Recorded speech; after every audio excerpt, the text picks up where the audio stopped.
Hello my dear students समस्तंकु मो channel को स्वागतम। तेबे आजिर विषय वस्तु हेउछि पाचन क्रिया। हमें पाचन विषय जानिले तार विभिन्न अंग विषय जानिले। तो आज आमे पढिबा पाचन क्रिया केमिति पाचन तंत्र रे पाचन क्रिया होई थाए। ठीक अछि। तेबे एठी हैला हमर पाचन तंत्र रो चित्र। तो विभिन्न प्रकार रो अंग माननकु पुनि थरे पुनर्बार मने पके निया पिला माने बे आमे आगु को बढ़िबा पाचन क्रिया किपरि होई थाए।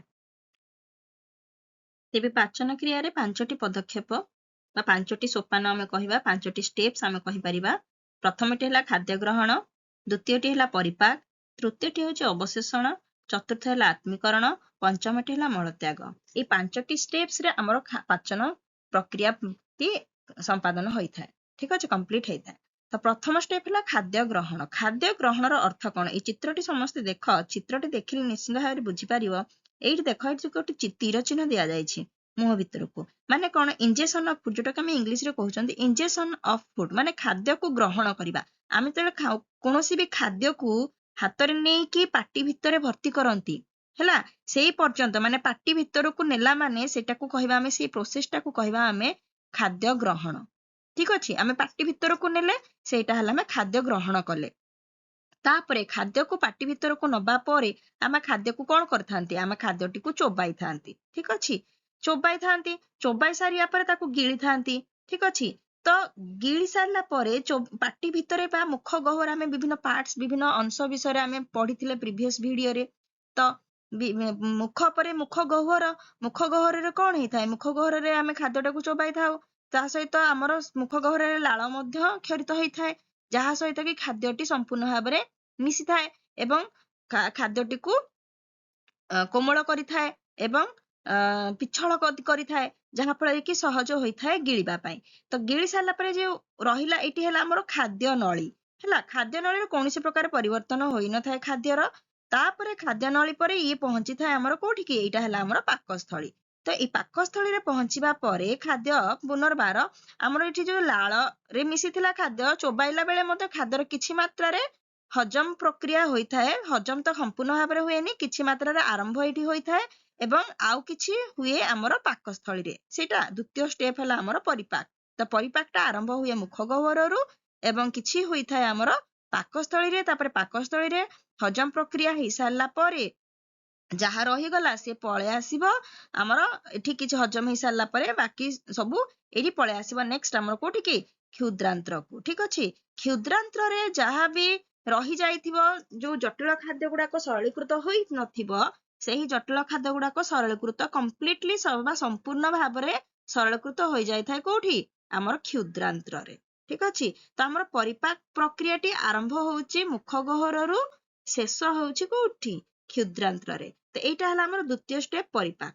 तो परिपाक तो एठी हजम प्रक्रिया टी हमर कंप्लीट हैला कोठी? क्षुद्रांत्र रे। तो हजम प्रक्रिया टी क्षुद्रांत्र रे कंप्लीट हैला परे से सरलीकृत खाद्यटी कोन हुए? से सरलीकृत खाद्य शरीर भितर को शोषित होइकी जाए। शरीर भितर को शोषित होइकी जिबा से जो प्रक्रियाटी सेटी हैला हमर अवशोषण प्रक्रिया। तो शरीर भितर को शोषित होइकी जाए किपरि?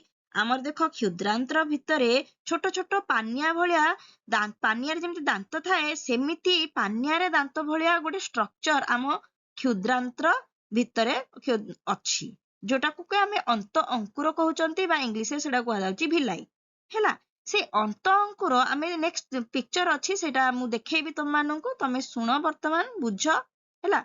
से क्षुद्रांत्र बा अंत अंकुर जो अछि, से अंत अंकुर चारिपटे थाए हमर कोन? रक्त कैशिक नळी हैला। से रक्त कैशिक नळी भितर कोन अछि? रक्त अछि। तो से अंत अंकुर साहाय्य रे बा क्षुद्रांत्र रे थिबा जो अंत अंकुर अछि, से अंत अंकुर बा क्षुद्रांत भितर देइकी पळे आसे कोठी कि? रक्त मध्य को से अवशोषित होइकी चली जाए एवं रक्त देन से अवशोषित खाद्य को शरीर सब विभिन्न अंश को नेकी पठै हैला। सेटा हला हमर अवशोषण। नेक्स्ट हला आत्मीकरण। अच्छा, से जो रक्त साहाय्य रे विभिन्न अंश को गला हम शरीर विभिन्न अंश को गला, सेठी गला परे कोन हबो? से गला परे से विभिन्न कोष सेटा को विभिन्न प्रकार कार्य रे सेटा को लगेइबे। तो सेटा हला कोन हमर आत्मीकरण। नेक्स्ट हला मलत्याग। अच्छा, जो खाद्य गुडाक सरलीकृत हैला परे, कंप्लीट डाइजेशन हैला परे, अवशोषण हैला परे जो खाद्य गुडाक रही जाइतिबो ହେଲା ଯୋଉଟା ହଜମ ହେଇପାରି ନଥିବ ସେଗୁଡାକ କୁଆଡେ ଯିବ ସେଟା ଆମର ଯିବ ବୃହଦନ୍ତ୍ରକୁ ସେ ବୃହଦନ୍ତ୍ରରେ ତାପରେ ସେ ହଜମ ହୋଇନଥିବା ଖାଦ୍ୟଟି ଆମର ମଳାଶୟରେ ଗଚ୍ଛିତ ହେଇକି ରହିବ ଏବଂ ମାନେ ଆବଶ୍ୟକ ସମୟରେ ସେ ମଳ ଦ୍ୱାର ଦେଇକି ନିଷ୍କାସିତ ହୋଇଯିବ ଯୋଉଟାକୁ କି ଆମେ କହିବା ମଳତ୍ୟାଗ ତେଣୁ ଏଇ 5ଟି ପ୍ରୋସେସରେ 5ଟି ପ୍ରକ୍ରିୟାରେ ଆମର ସମ୍ପୂର୍ଣ୍ଣ ହେଇଥାଏ ହଜମ ପ୍ରକ୍ରିୟା ବା ପାଚନ କ୍ରିୟାଟି ସମ୍ପୂର୍ଣ୍ଣ ହେଇଥାଏ 5ଟି ଷ୍ଟେପ୍ସରେ ହେଲା ନେକ୍ସଟ ଦେଖିବା ଚାଲ ଦେଖ ଏଠି ଖାଦ୍ୟ ଗ୍ରହଣ ଆମେ କାହାକୁ କହିବା ପାଟିକୁ ଖାଦ୍ୟ ନବା ହିଁ ହଉଛି ଖାଇବା ପ୍ରକ୍ରିୟା କହିବା ବା ତାକୁ ଆମେ ଖାଦ୍ୟ ଗ୍ରହଣ ବୋଲି କହିବା ନେକ୍ସଟ ହେଲା ଆମର ପାଚନ କ୍ରିୟା ତ ଜଟିଳ ଖାଦ୍ୟ ପଦାର୍ଥକୁ ପାଚନ ତନ୍ତ୍ରରେ ସରଳ ରୂପରେ ବିଭକ୍ତ କରିବା ପ୍ରକ୍ରିୟାକୁ ହିଁ ଆମେ କହିବା କଣ ପାଚନ କ୍ରିୟା କହିବା ବା ହଜମ ପ୍ରକ୍ରିୟା ବୋଲି କହିବା ଯେଉଁଟା କି ଆମର ଆରମ୍ଭ ହୋଇଥାଏ ପାଟିରୁ ଏବଂ ଶେଷ ହୋଇଥାଏ କ୍ଷୁଦ୍ର ଅନ୍ତ୍ରନଳୀରେ ସମ୍ପୂର୍ଣ୍ଣ ହୋଇଥାଏ ନେକ୍ସଟ ହେଲା ଅବଶୋଷଣ କାହାକୁ କହିବା ରକ୍ତ କୈଶିକ ନଳୀ ମାଧ୍ୟମରେ କ୍ଷୁଦ୍ରାନ୍ତର ଭିଲାଇ ବା ଅନ୍ତ ଅଙ୍କୁରରୁ ହେଲା ରକ୍ତ ମଧ୍ୟକୁ ସେଇ ସରଳୀକୃତ ଖାଦ୍ୟ ଶୋଷିତ ହୋଇଯାଇଥାଏ ଯାହାକୁ କି ଆମେ କହନ୍ତି ଅବଶୋଷଣ ନେକ୍ସଟ ହେଲା ଆତ୍ମୀକରଣ ହେଲା ବିଭିନ୍ନ ଯୋଉ ସରଳୀକୃତ ଖାଦ୍ୟ ଯୋଉଟା ଅବଶୋଷିତ ହେଲା ସେଇ ଖାଦ୍ୟ ଶରୀରର ବିଭିନ୍ନ ଅଂଶକୁ ଯାଇଥାଏ ଏବଂ ସେଠାରେ ସେଟା ବିଭିନ୍ନ ପ୍ରକାର କାର୍ଯ୍ୟରେ ସେ ଲାଗିଥାଏ ତାପରେ ନେକ୍ସଟ ହେଲା ମଳତ୍ୟାଗ ଏହା ମଳ ଆକାରରେ ହଜମ ହୋଇନଥିବା ଖାଦ୍ୟ ଶରୀରରୁ ନିଷ୍କାସିତ ହୋଇଯାଇଥାଏ ସେହି ପ୍ରକ୍ରିୟାକୁ କହିବା ଆମେ ମଳତ୍ୟାଗ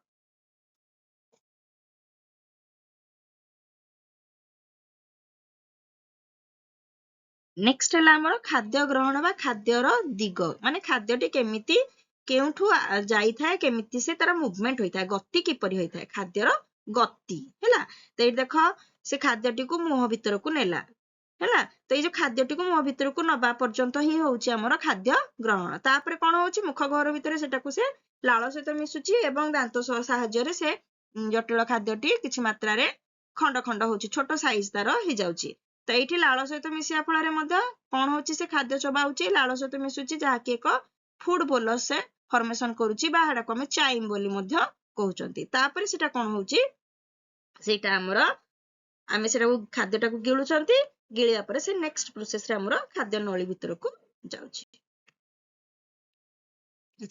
ଖାଦ୍ୟ ନଳୀକୁ ଯେତେବେଳେ ଖାଦ୍ୟଟି ଯାଇଥାଏ ସେଟା କେମିତି ଗତି କରିଥାଏ ତମେ ଏଇ ଭିଡିଓଟିରେ ଦେଖିପାରୁଥିବ ଖାଦ୍ୟଟି କେମିତି ଗତି କରୁଛି ଦେଖ ଖାଦ୍ୟଟି ଗତି କଲା ବେଳେ ଆମର ଏଇ ଯୋଉ ଖାଦ୍ୟ ନଳୀଟି ମାଂସପେଶୀ ସାହାଯ୍ୟରେ ତିଆରି ହେଇଛି ଯେହେତୁ ମାଂସପେଶୀ ସାହାଯ୍ୟରେ ତିଆରି ହେଇଛି ସେ ନିଶ୍ଚିନ୍ତ ଭାବରେ ସଂକୋଚନ ପ୍ରସାରଣ ହୋଇଥାଏ ସେ ସଂକୋଚନ ପ୍ରସାରଣ ଯୋଉ ହେବା ଫଳରେ ତାର ଗତିଟି ଏକ ତରଙ୍ଗୀୟ ଗତି ହୋଇଥାଏ ଏଇ ଯୋଉ ଗତିଟି ଯୋଉ ସଂକୋଚନ ପ୍ରସାରଣ ଫଳରେ ହଉଛି ସେ ଗତିଟାକୁ ହିଁ କହନ୍ତି କଣ ପେରିଷ୍ଟାଲସିସ ମୁଭମେଣ୍ଟ କହନ୍ତି ବା ପୁରଃସରଣ ବୋଲି କହିଥାନ୍ତି ସେ ତାପରେ ଆସିକି ପହଞ୍ଚିଥାଏ କେଉଁଠିକି ଆମର ପହଞ୍ଚିଥାଏ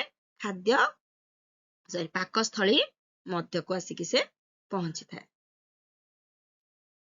ହେଲା ତାପରେ ପାକସ୍ଥଳୀରେ କଣ ହବ ପାକସ୍ଥଳୀରେ ବିଭିନ୍ନ ପ୍ରକାରର ଏନଜାଇମ ଆଉ କ୍ଷରଣ ହବା ସହିତ ତା ସହିତ ଆଉ କଣ କ୍ଷରଣ ହେଇଥାଏ HCl ମଧ୍ୟ ଅମ୍ଳ ମଧ୍ୟ କ୍ଷରଣ ହେଇଥାଏ ଯାହାକି ଖାଦ୍ୟକୁ ହଜମ କରିବାରେ ସାହାଯ୍ୟ କରିଥାଏ ତାପରେ କଣ ହବ ପାକସ୍ଥଳୀରେ ଖାଦ୍ୟ ହଜମ ହେଲା ପରେ ସେ ଚାଲି ଆସିବ ଆମର କ୍ଷୁଦ୍ରାନ୍ତ୍ରକୁ ଠିକ ଅଛି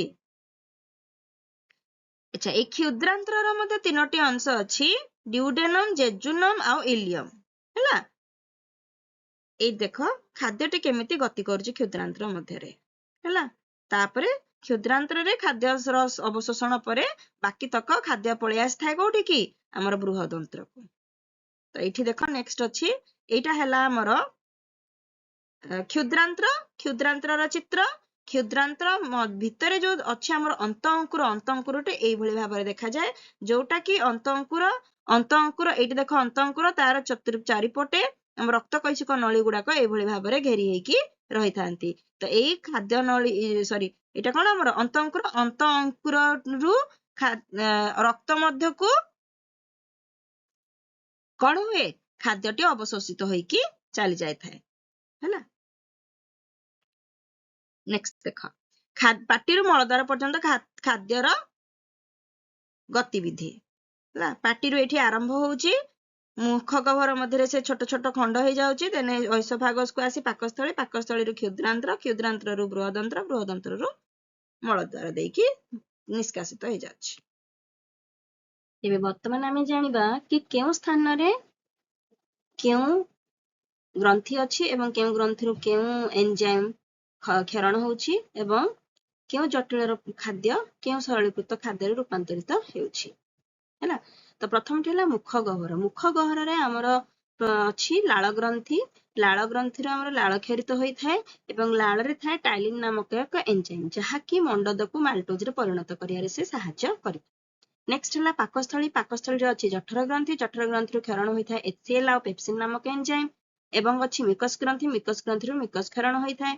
HCl ର କାମ କଣ ହେଲା? HCl ର କାର୍ଯ୍ୟ ହେଲା ସେ ଯଦି ଖାଦ୍ୟ ସହିତ କୌଣସି ବ୍ୟାକ୍ଟେରିଆ ଶରୀର ଭିତରକୁ ପ୍ରବେଶ କରିଥାଏ ତାହେଲେ ତାକୁ ସେ ମାରି ଦେଇଥାଏ ଏବଂ ଅମ୍ଳୀୟ ପରିବେଶ ସୃଷ୍ଟି କରିଥାଏ ଏବଂ HCl ର କ୍ଷରଣ ହେବା ଫଳରେ ସେ ପେପ୍ସିନୋଜେନ୍ ରୁ ସେ ପେପ୍ସିନ୍ କୁ କନଭର୍ଟ କରିଥାଏ ଏବଂ ପେପ୍ସିନ୍ ସକ୍ରିୟ ଅବସ୍ଥାକୁ ଚାଲି ଆସିଥାଏ ଯାହାକି এই ପେପ୍ସିନ୍ ଏନଜାଇମ୍ଟି ପୁଷ୍ଟିସାର ଜାତୀୟ ଖାଦ୍ୟକୁ ପେପ୍ଟାଇଡ୍ସରେ ପରିଣତ କରିଥାଏ।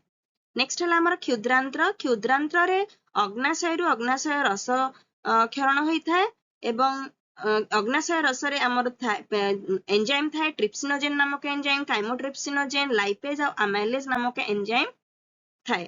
ତ ଟ୍ରିପ୍ସିନୋଜେନ୍ କାଇମୋଟ୍ରିପ୍ସିନୋଜେନ୍ କଣ କରିଥାନ୍ତି ନା ଟ୍ରିପ୍ସିନୋଜେନ୍ ଆଉ କାଇମୋଟ୍ରିପ୍ସିନୋଜେନ୍ ପୁଷ୍ଟିସାର ଜାତୀୟ ଖାଦ୍ୟକୁ ଆମିନୋ ଅମ୍ଳରେ ପରିଣତ କରିବାରେ ସାହାଯ୍ୟ କରିଥାନ୍ତି।